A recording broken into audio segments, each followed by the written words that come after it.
Lay it out for you quickly before I give you a part of that call. Yes, after I left you on this show, I went over to JRIB and I interviewed Hall of Fame jockey Mike Smith. So I'm talking to Koch on this show. I go to JRIB. I do another horse racing interview. And yeah, I admit, I was the guy who long mocked horse racing for being a bet and not a sport. And that's actually when I was being complimentary of the game. I said much worse about it back in the day. Guilty. I admit it.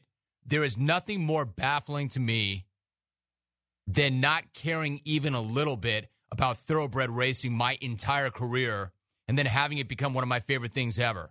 Granted, the sport does look and feel different if you can go to the track and be an owner and an investor. So I'm really lucky that way. But the highs and lows of the game are absolutely incredible. Take that race that we're talking about. One of the horses that Janet and I own, along with Little Red Feather Racing and breeder Madeline Auerbach, Hot and Dusty, was running. Now, again, we needed this one pretty badly. I haven't had a lot of racing luck of late. She comes off at 12-1. The way the race sets up, she trails the field the entire race. She's getting boat raced. And with an eighth of a mile to go, I'm thinking, she's finished. I just got my brains beaten in again. I hate this freaking game. And you know the clones are coming for me. Then it happened. You check it out. Alex Solis and my man, Alex, if this doesn't get you into the Hall of Fame where you should already be, nothing will.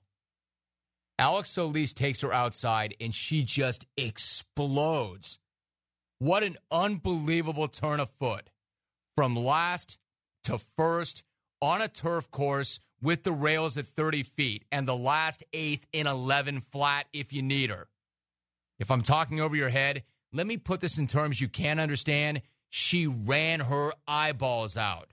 And she got the old man paid. It was beautiful. They run past the half-mile pole and still North Rodeo in front with Filter up alongside second. They've been followed by Kachina down at the rail in third. Wild Fleece fourth, just 2.5 off the leaders. Then Palomar's Flight. Inside of that comes Chateau Swiss, who's now 5 off the leaders. On the far side, My Maloof Rocker, still being patiently ridden second last, and the trailer Hot and Dusty. They come into the top of the lane, and North Rodeo gets a tap on the shoulder to go on. Filter is right there. Kachina in with a shot down at the rail. In behind that, Wild Fleece, and now My Maloof Rocker running on in the centre of the track. They come for home. North Rodeo's holding on. Kachina is right there. My Maloof Rocker flying down the centre in the white blinkers. My Maloof Rocker catching them each and every stride. Hot and Dusty with a late run on the outside. My Maloof Rocker. Hot and Dusty. I think Hot and Dusty might have got her.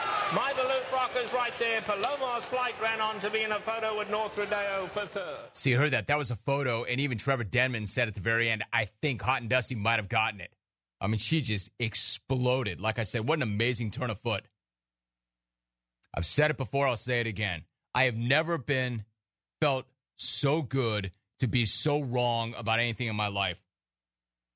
Horse racing really is the sport of kings. When you win, and all hail to the queen, Hot and Dusty.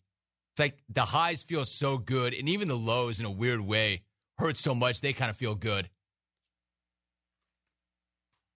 It's just the intensity of the highs and lows. I've never seen anything like it in business. It is just awesome.